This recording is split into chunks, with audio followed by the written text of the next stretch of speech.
अस्सलाम वालेकुम, this is me Rimsha Imtiaz. Today we will discuss exercise 1.1 question number 3 that is express as a rational number p by q.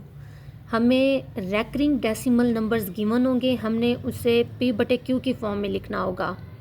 यानी कि मतवाली कसर इशारिया को नातिक बनाएं.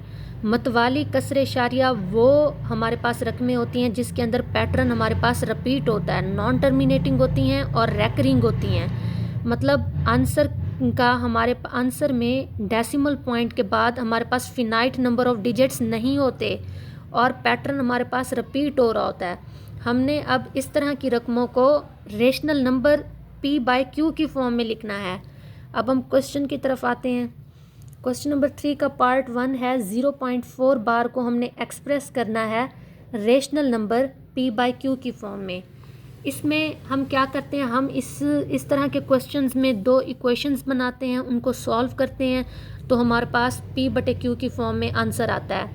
सबसे पहले हमारे पास 0.4 बार है, इसको हम सपोज कर लेंगे x के इक्वल. Suppose x is equal to 0.4 bar. अब इसकी बार हटा के इसको रैकरिंग फॉर्म में लिख दें तो ये हमारे पास क्या हो जाएगा, इक्वेशन नंबर 1.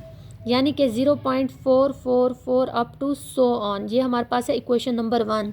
अब हमने क्या करना है, मल्टीप्लाई बोथ साइड्स बाय 10. अब इसको हमने इक्वेशन नंबर 1 को दोनों साइड्स को हमने 10 से मल्टीप्लाई क्यों किया है. अब इसमें ये देखें, अगर हम 0.4 के अंदर इशारिया हटाएं तो नीचे हमारे पास 10 आता है. That's why we multiplied both sides of equation number 1 by 10. जब x को हम 10 से मल्टीप्लाई करेंगे तो हमारे पास 10x आ जाएगा. 0.444 अप टू सो ऑन को जब हम 10 से मल्टीप्लाई करेंगे तो हमारे पास 4.44 अप टू सो ऑन आएगा. अब हमने क्या करना है, ये हमारे पास इक्वेशन नंबर 2 बन गई. हमने इक्वेशन नंबर 2 में से इक्वेशन नंबर 1 माइनस करनी है.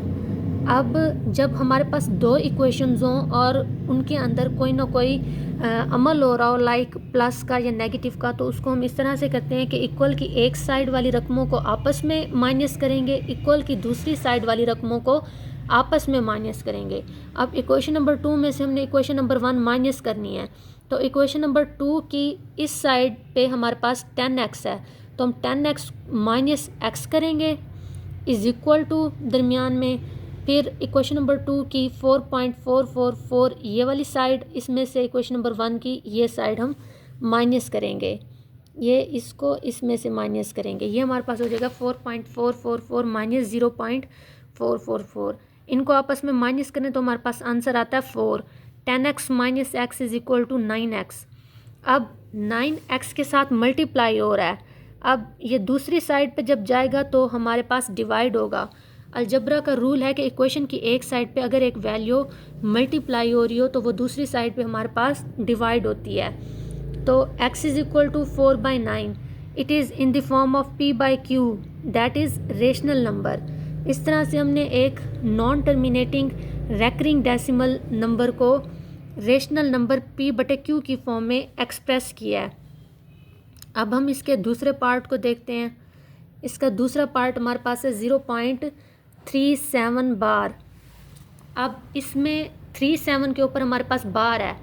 सबसे पहले हमने जो क्वेश्चन के अंदर रकम दी गई है उसको x के इक्वल लेट करना है. Let x is equal to 0.37 बार.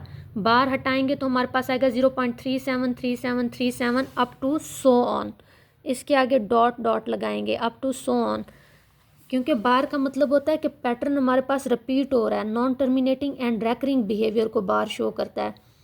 अब इसमें हम दोनों साइड्स को 100 से मल्टीप्लाई करेंगे. क्वेश्चन नंबर 1 की दोनों साइड्स को 100 से क्यों मल्टीप्लाई करेंगे, क्योंकि अगर हम 0.37 लिखें, इसका इशारिया हटाएं तो हमारे पास नीचे 100 आता है.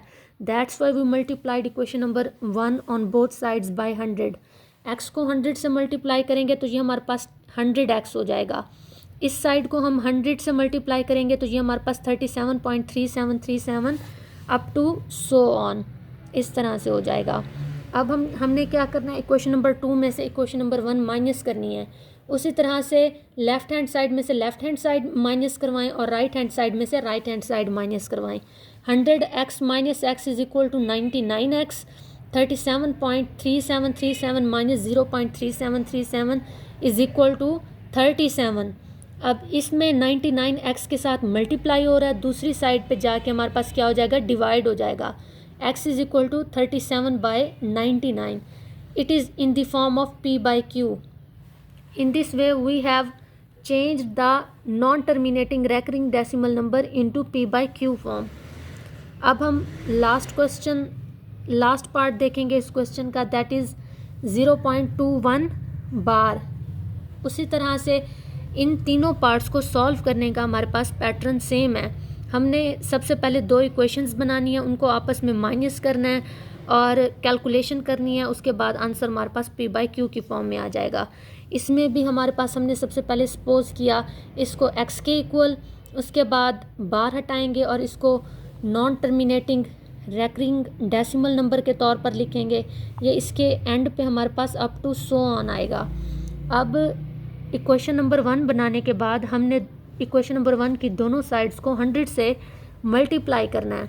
अब 100 से क्यों करेंगे, इशारिया के बाद जितने डिजिट्स हों, इशारिया हटाने के बाद नीचे हमारे पास 100 आएगा, that's why we multiply both sides by 100।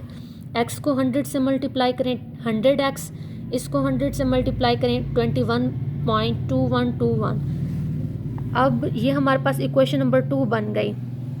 Equation number 1 हम बार हटाने के बाद जो हम उसको ओपन करके लिखते हैं इक्वेशन को, वो हमारे पास इक्वेशन नंबर 1 है, और मल्टीप्लाई करवाने के बाद जो हमारे पास आंसर आता है वो हमारे पास इक्वेशन नंबर 2 है। थर्ड स्टेप हमारे पास ये होता है कि हमने इक्वेशन नंबर 2 में से इक्वेशन नंबर 1 माइनस करनी होती है। Left hand side of the equations को आपस में माइनस करें और राइट हैंड साइड को आपस में करें। अब 100x minus x is equal to 99x, 21.2121 minus 0.2121 is equal to 21।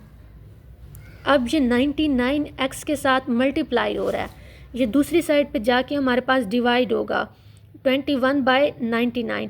इसको 3 के टेबल से अगर हम कट करें, 3 7s are 21, 3 3s are 9, 3 3s are 9, तो ये हमारे पास आंसर आ गया 7/33। That is in the form of p/q। In this way we have changed the non-terminating recurring decimal number into p/q form।